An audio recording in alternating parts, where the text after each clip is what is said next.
Tucker Carlson made a bold prediction while speaking with Adam Carolla. He said that in order to defeat Donald Trump in 2024, Democrats will start a hot war with Russia. In the event that such a thing occurs, my friends, we are probably looking at World War III. Because any kind of conflict between the U.S. and Russia would likely trigger, well, actually, no, it literally would trigger Article 5 of NATO, pulling basically all of Europe into a conflict with Russia. Of course, Russia, being a part of the BRICS nations, would then call on its allies and welcome to the fray. Now, I think Tucker Carlson is mostly wrong here for one simple reason. Now, in essence, he's correct. I mean, it's a bold prediction. It may or may not happen. I don't know. But what I mean to say is we are already at war with Russia, just not formally declared in any such way that triggers various treaties and, say, Article 5 of NATO. In which case, Tucker should probably say they will formally declare war on Russia. And if this prediction is true, oh boy, you know what this means? It does not mean that Joe Biden comes out and says the war crimes that we've seen happening in the Donbass must be stopped. Vladimir Putin must be held accountable. No. My friends, in order to justify a U.S. declaration of war on Russia, you will need an attack on a NATO nation. Could be the United States, could be Poland. Poland being particularly close to the conflict, there's a lot of concerns. That could be the case. Not to mention you have, Latvia, Estonia, etc. And now we have the story about a drone strike in Moscow, one of the most severe Russia is blaming on Ukraine. And there's questions about where the drone strike may have originated from, because if it did originate from a NATO nation, then, ladies and gentlemen, welcome to World War III. Russia, under attack by NATO, declares formal war or reaches out to China and says, now's the time. The U.S. being split in various combat theaters, such as the Pacific and Eastern Europe, China takes its opportunity to move on Taiwan and welcome to the fray. We've got a lot of military operations happening in Australia right now. And this is not a coincidence. It looks like we're gearing up for a major escalation to war. The question, I suppose, is Tucker Carlson correct? Well, it's hard to know for sure. I mean, saying that there's going to be a hot war with Russia to stop Trump, I can see that happening. In my mind, I see this as a decent probability. That doesn't mean it's an overt, it's not a guarantee, it's not a foregone conclusion. Maybe decent probability just means 7%, but it's there. It's like looking at that roulette wheel spinning around, that ball's going around, and you got two spots on that wheel that says war, war. Now, there's a bunch of things that could happen, but I think war may be one of them. Why? Let me read for you what Tucker Carlson said, and then I'll explain why I believe he's actually making a really good point. There's a complicated view to what this is, but it makes a lot of sense. Former Fox News host Tucker Carlson predicted a hot war with Russia would be used by opponents of former President Trump to beat him in 2024. He says, they will do anything to win. So how do they do that? They're not going to do COVID again. Whoever on the right is afraid they're going to do COVID and mask mandates, they're not going to do that. They can't do that. They've already been exposed. That won't work. There's going to be, no. What they're going to do, what are they going to do? They're going to go to war with Russia is what they're going to do. There will be a hot war between the United States and Russia in the next year. It's more than that. He says they need to declare war footing in order to assume war powers in order to win. I believe that, and I think that the evidence suggests that's true. So if you're worried about our politics getting like even more vicious than it already is, and people being hurt in our politics, which is entirely possible, you should be worried about the prospect of an open. We're already at war with Russia, of course. You see, he knows this. We're funding their enemies, so we're fighting Russia. But I mean, an open battle with Russia where we say we're at war with Russia. I think that could easily happen, I think we could Tonkin Gulf our way into it. Where all of a sudden, missiles land in Poland, the Russians did it, our NATO allies been attacked, we're going to war. I can see that happening very easily. I completely agree with Tucker. I completely agree. Daily Caller mentions the Biden administration announced in July plans to send Ukraine M864 155 millimeter artillery shells known as dual purpose improved conventional munitions, which dispense smaller explosive weapons over an area to attack personnel and vehicles. Cluster munitions are controversial due to the risk posed by dud submunitions that could cause harm to civilians long after conflict is over. You also got the UK sending depleted uranium tank busters, which Russia says is the use of nuclear weapons. Oh boy. Let me break down a little bit and get into what Tucker is saying. I think he's right. It's not so much that Democrats are so unhinged that they must defeat Trump and they will go to war to do it. It's that Democrats want to go to war, and it is an opportunity to defeat Donald Trump. War powers will give Joe Biden tremendous political edge. There's a lot they can do. There's going to be universal mail-in voting. They're going to executive decree ballot harvesting legal everywhere and say, ladies and gentlemen, we are in a serious crisis, blah, blah. They can make up whatever reason they want using emergency declared war powers, and people will be terrified. Here's the real scary thing. Tucker mentions it.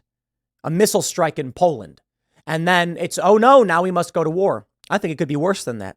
In order to get the U.S. in order to actually build up public support and be warned, this matters, they will try to trick you. He says Tonkin Gulf. Y'all know what that is. The Gulf of Tonkin incident where the U.S. lied about an attack on one of our ships to justify entering the Vietnam War. Now that generated a lot of public support, but not enough. And there wasn't enough public support, so ultimately what ends up happening is you get mass protests, and then eventually the U.S. is forced to evacuate. We, ask a historian, did we lose? Whatever. The fall of Saigon. There's a lot I don't know about when it comes to Vietnam, but we did not do well. We got defeated for the most part. I think that's fair to say. What would the U.S. need in order to justify overwhelming public support for an attack on Russia and an escalation into direct NATO-Russia conflict? Americans would need to die. So what happens? Well, maybe a missile hits Poland and it kills a bunch of American soldiers. No, I don't see it. I don't see that being enough. I think it's going to have to be some kind of large-scale strike, which Russia would dare not do, which means the likelihood would be if the U.S. does want to enter a conflict, they need a false flag attack. Of course, y'all know what false flags are. Like I mentioned, the Gulf of Tonkin, that was a false flag. You attack yourself, you lie about or exaggerate something that happened to you and blame your enemy. Then you muster up public support. Imagine here in the United States, let's say a water reclamation plant blows up, disabling water for 200, 300,000 people. Crisis. But it's on par with East Palestine. A major disaster. Biden rushes in by helicopter and he says, my fellow Americans, it is clear that this plant was taken out by an act of sabotage by Russian forces. A cyber attack, evidence points to blah, blah, blah. Then the experts come on and say, we believe the attack originated from insert country. A group known as this, that has taken credit for it, and it'll be a false flag. Now, I don't know exactly what happens. But then you'll have people in the city screaming, demanding help. Biden flustered, saying, we are doing everything we can. You take a look at Maui and how much money they sent to Maui. Very little. You take a look at how much money they sent to Ukraine. What'll happen in the event of a false flag? Don't be surprised if they send tons of money to this disaster site because it is effectively the Ukraine war effort. You'll then get some government response saying we are desperately trying to deliver supplies to this metropolitan area. Maybe it's a town of 300,000 and their water's completely shut off. Emergency trucks coming in. And then we hear that people are dying. Or something like this happens. An industrial sabotage through the internet, a cyber attack. Now, I don't know that will happen. I am not suggesting it will happen. I'm saying consider the possibility that you will be lied to. I'm sure the media is going to run wild and be like conspiracy theorists, blah, blah, blah. It's not a conspiracy theory. It's a hypothetical scenario. I am not literally saying it is going to happen. I'm saying one potentiality based on history, such as the Gulf of Tonkin incident, would be the U.S. exaggerating or falsely claiming it has been attacked. Why? They've done it before. Based on history, I suggest there is a probability it could happen. There's also another probability. We are at war with Russia, and Russia does decide enough. The U.S. is supplying weapons to Ukraine, and it's time for a strategic strike. That's also a real possibility. And maybe we've already been attacked. There was a cyber attack on oil infrastructure. You guys remember this? We talked about it last night on Timcast IRL. Gas pipeline was shut down due to ransomware. That's scary. Ransomware shutting down the grid, shutting down our energy production. And then what? Ladies and gentlemen, war were declared. Tucker may be right. We are going to see something truly tremendous so that they can stop Donald Trump. You know why? Oh boy, because of this story from Mediaite. You have no choice. Trump tells Glenn Beck he will absolutely lock people up if returned to the White House. Do you believe that they will allow Donald Trump to come in and arrest them? Yeah, come on. But I don't know what's going to happen. Let me lay it out very simply. There is a real possibility of war. There is a real possibility of conventional, straightforward military conflict. The U.S. has not formally declared war against Russia, but anyone with a brain knows that we are at war with Russia. I don't even think it's fair to call it a proxy war. There are U.S. citizens on the ground fighting in Ukraine.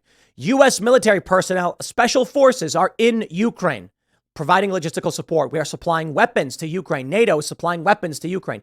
You do not get to, I mean, imagine how absurd this is to have to effectively hire 1,000, 2,000, 3,000, maybe even 10,000 people to fight on your behalf, give them a bunch of weapons, command them, tell them what to do, and then say, but it's not us. I'm not talking about Ukrainians. I'm talking about U.S. volunteers and PMCs that are actively on the ground. Yeah, sorry. Russia knows what's going on. It's this, we live in this world where people are trapped beneath this wall of rigid norms they can't see through. The example I often give is how people think contracts are law and definitive. Yeah, let me just remind you for the 800th time. You can have a contract with someone that is ironclad and a judge can say, nah, and rip it in half. It's meaningless. It's open to interpretation because we are humans. This idea that warfare must be Congress issues a declaration of war, the president then agrees. It's not been that way since World War II. The president does exactly what he wants when he wants.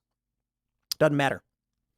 So for Russia, when they are looking at U.S. citizens, private military contractors with U.S. weapons and U.S. logistics, and the flagship of their Black Sea fleet is blown up because of U.S. intel and U.S. weapons, do you think Russia's being like, well, it was U.S. weapons. It was the U.S. that gave the intelligence to the individual who pressed the button. But to be fair, it was a Ukrainian guy who pressed that button. Yeah, sure. Putting a U.S. intel officer grabbing the hand of a Ukrainian and mashing the button with it does not change the fact that the U.S. blew up Russia's flagship in the Black Sea. Donald Trump accuses Biden of cheating, election interference over DOJ prosecutions. Well, this one's obvious. We know it. So the only thing I think that actually may stop World War III, civil war in the United States. That's an interesting question. But if the U.S. starts to rip itself to pieces, well, I'm sorry, the U.S. is ripping itself to pieces. And if it escalates to factional conflict, there's not going to be U.S. efforts overseas. We'd be done. We would not have the capabilities to command such infrastructure. I wonder if Russia and China know this. And I assume they do. To be fair, there's a lot I don't know. I have a cursory understanding of what is currently happening. I have a surface level understanding because I am a human being who lives in the United States and simply reads the news. And there are people in Russia and the U.S. who have access to secrets we do not know about. Russia probably knows more about what's going on in the U.S. than you do. Fact, because the news doesn't report a lot of things. I mean, in that interview with Tucker Carlson, he says that Obama gay and that Obama does crack. Okay, and that was known, but nobody wanted to report on it because you'd get cut off from the campaign and then you could lose your job. Okay, yeah, sure, maybe, I guess. We had that letter come out that said Obama, fantasized about banging dudes. Hey, more power to him, I got no beef. I'm just saying, there are things you probably don't know about that are true. And I don't know where we ultimately end up without access to that knowledge. I can only make predictions based on what the news says. And that being said, you take a look at TikTok. You take a look at the Eugenia Cooney thing where she's like morbidly ill, skinny, on the verge of death, and she's getting 8 million views. TikTok is absolutely promoting, I don't know how to describe it. It is cultural influence that is warping and shattering the minds of young people. Overt groomers and pedophiles on the platform, poisoning the minds of children, morbidly obese individuals, encouraging people to eat garbage and harm themselves. It's just all of this content is actively encouraging self-harm. Imagine a U.S. media apparatus that said, hey, kids, do you want to be a big influencer and get 1 million followers every day? Do 10 push-ups when you wake up, run a mile, and eat healthy. Don't forget to eat a high-protein diet, eat your vegetables. None of that. They're saying eat ice cream, be fat, and don't have kids. That's what they're getting from social media. Chinese-owned social media. So I think they're well aware. What prevents war? Trump is accusing Biden of cheating. He's right. There's no question about it. In the event conflict erupts in the United States, and man, I just got to tell you, we are so blind to what it could, would, and probably will look like if conflict erupts. And everyone just assumes all the time you're going to get like Florida, Ron DeSantis coming up and be like, we're going to be seceding from the union. We voted and it's over. That's just never going to happen. The U.S. is split. There is a constitutional republic currently battling a multicultural democracy. Multicultural democracy, of course, means cult. It means zealotry, means fall in line or we punish you. And the constitutional republic basically means live and let live and let's work together and then, compromise so that we can live together. The multicultural democracy has no illusions of such a thing working or existing in their grand system. So what happens? Tucker Carlson says they'll start a hot war with Russia. We're already at war with Russia. He's correct. And but they'll formally declare. That won't be possible if the U.S. is embroiled in internal conflict. Here's something people need to understand about the revolution. The U.S. War for Independence. It was a long time coming. It was a 20-year period. The Constitution didn't come about till something like 10 plus years after the Revolutionary War. It wasn't until the Treaty of Paris that the U.S. formally gained their independence. And you can make the argument. The argument is the U.S. gained its independence in 1776 with the signing of the Declaration of Independence. But I don't think so. I think that's wrong. Why? If the founding fathers signed the Declaration of Independence and then Britain came in and just massacred them all and took the land back, the Declaration of Independence would be nothing but a terrorist decree. And the history of this country would be that the crown quashed extremists who were trying to overthrow the government in an insurrection. So it wasn't until we won the war with the treaty and signed the Treaty of Paris that we were actually an independent nation. Amazing. Anyway, what could happen? Well, in the event that there is some kind of internal conflict, history will be written in very interesting ways. But it will be impossible for us to maintain a war with Russia if we're fighting ourselves, which is why I bring up the American War for Independence. There are a couple reasons why the colonists won. Do you believe that the colonists won through sheer grit and determination, passion for a cause that the British did not have? This fundamental belief that we are imbued by our creators with inalienable rights, and with that passion marching behind us, we defeated the redcoats? You're wrong. Do you believe that we mounted a guerrilla war where we jumped out from the bushes and attacked the British as they marched blindly through the fields? Wrong. Yeah, it's much more complicated than that. Well, those things certainly play a role, let me tell you. The UK, Great Britain, I believe at the time, was embroiled in war in Europe. And so they were split and unable to maintain active conflict in the colonies. They tried. France came to the aid. The French intervention assisted the U.S. in their war against Great Britain and the Crown. Why? France didn't care about whether the colonies were independent. They were at war. They said, we need help to defeat the British. These guys are fighting the British in the colonies. Let's assist them. and take out a key economic component of the crown, of the British crown. There were a lot of other factors that played a role. It was external funding that assisted the colonists in their war against the crown. And also this idea that the colonies fought a guerrilla war is just not true. Well, it does play a component in the war. For the most part, the American War for Independence was conventional, with the Continental Army marching in the fields and firing the same as the British, the Redcoats, were doing. I do think it's funny that it was like blue versus red. It's like they're wearing red and we're wearing blue. Got to know who each other, who we are. But there's a morsel of truth to all of this. My point? The U.S. will struggle to maintain a war with Russia. And at this point, I'm not sure it's possible. So this is my part counter to what Tucker Carlson said. I believe he makes a good point that they would do something like this.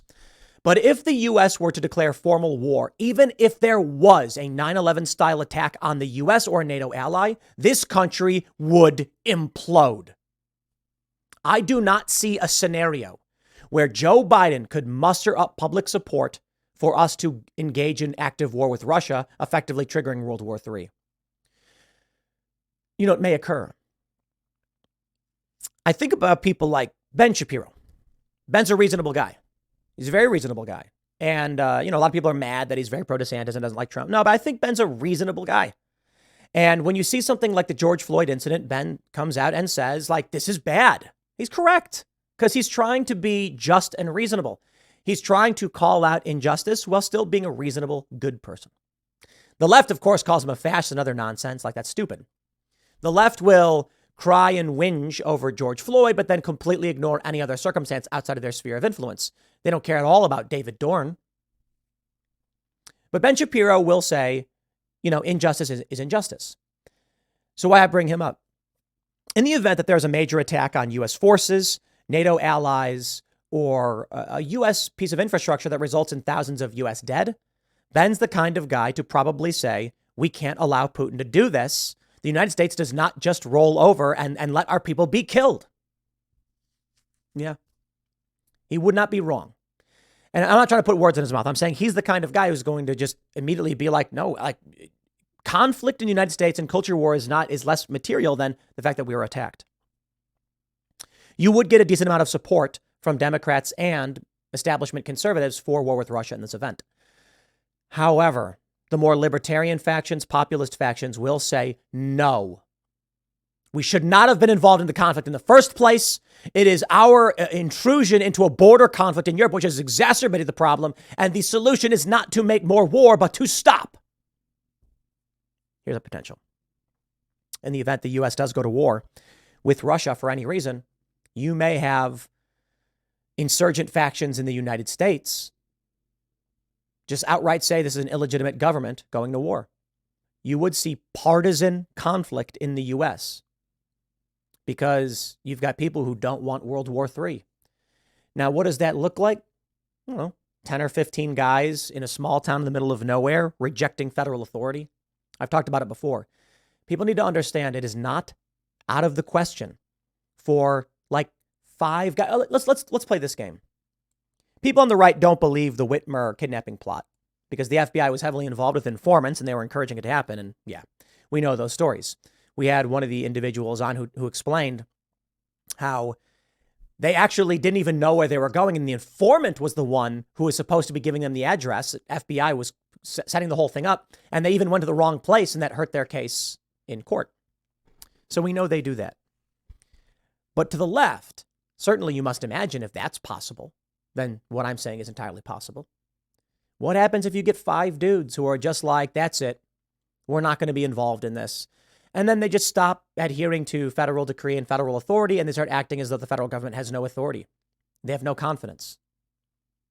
It starts there very small.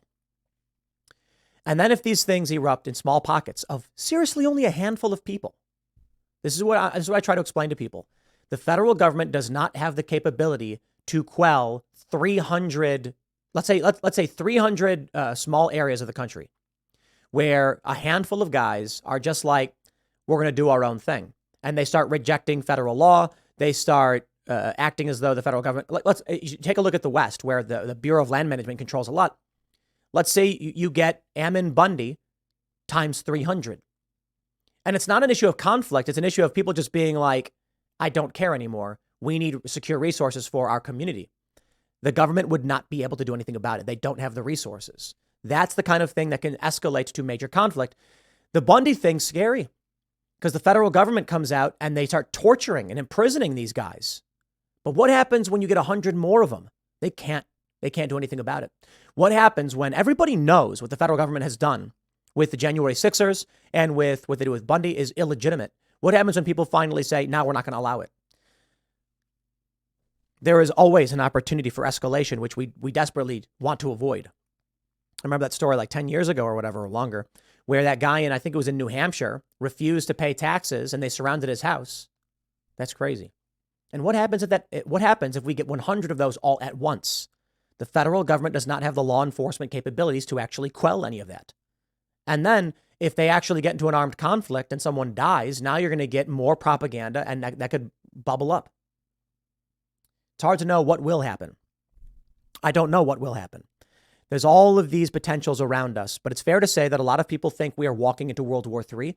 World War III may have already started, and that this election is going to be bedlam. They're already trying to remove Trump's name from the ballot now in Arizona. What do you think happens? I don't know. I just hope that you are responsible, nonviolent, and preparing to protect your family however you need to, with food, resources, water. There could be looters, who knows? But I'm just telling you, I think Tucker is right. And we'll see. Next segment's coming up at 1 p.m. on this channel. Thanks for hanging out, and I'll see you all then.